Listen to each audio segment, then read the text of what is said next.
Shalom semua warga kerajaan. Setiap warga negara itu memiliki karakteristik daripada sang raja yang baru saja kita rayakan kebangkitannya dari antara orang mati.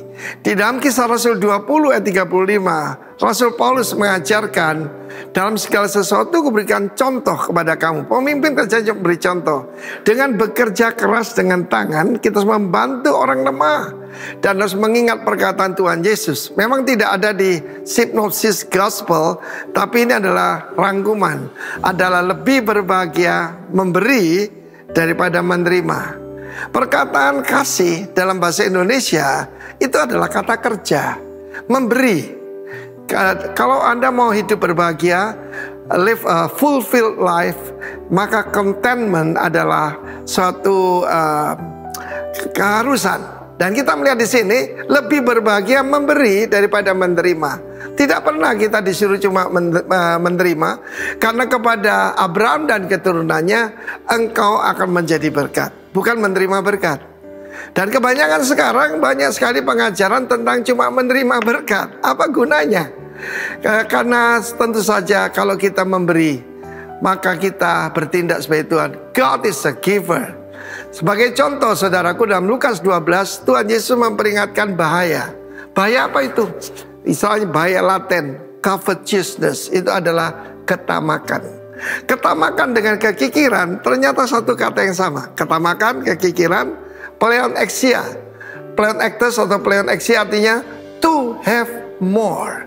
Pernah seorang kaya dari Amerika, saya tidak mau sebut namanya, sekarang zaman somasi soalnya, ditanya oleh wartawan, sampai berapa harta bapak merasa puas? Dia berkata pokoknya lebih dari sekarang.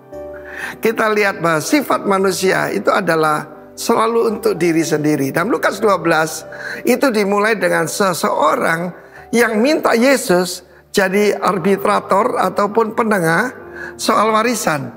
Dengan jelas dan gamblang diberitahu kalau ada dua saudara sulung itu menerima 2/3, adiknya 1/3.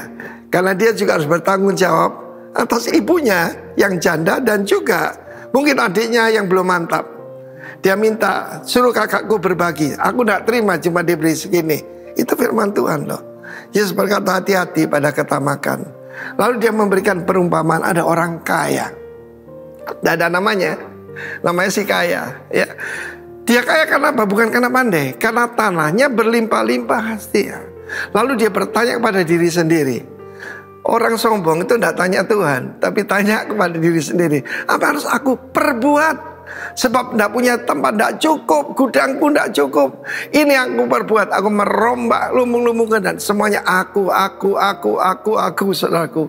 Aku menyimpan dalam gandum dan barang-barangku. Sesudah itu aku berkata kepada jiwaku, hei jiwaku, ya, beristirahatlah, tertimbun untuk bertahun-tahun. Banyak orang ingin punya kekayaan 7 turunan.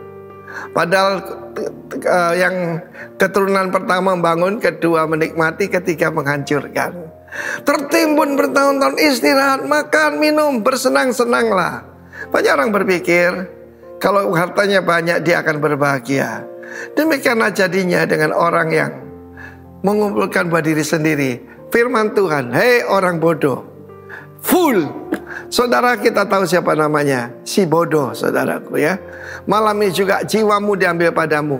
Dan apa yang kau sediakan? Untuk siapa itu nanti? Sebab tidak tertulis dia punya istri, punya anak. Orang ini totally selfish ya. Karena itu Yesus berkata jangan khawatir akan hidupmu. Sebab karena itu kita berdoa, give us this day our daily bread. Gak usah weekly, apalagi yearly. Kesusahan sehari cukuplah untuk sehari. Give is more than receive. More blessed, lebih diberkati. Selamat berbahagia warga kerajaan. God bless you.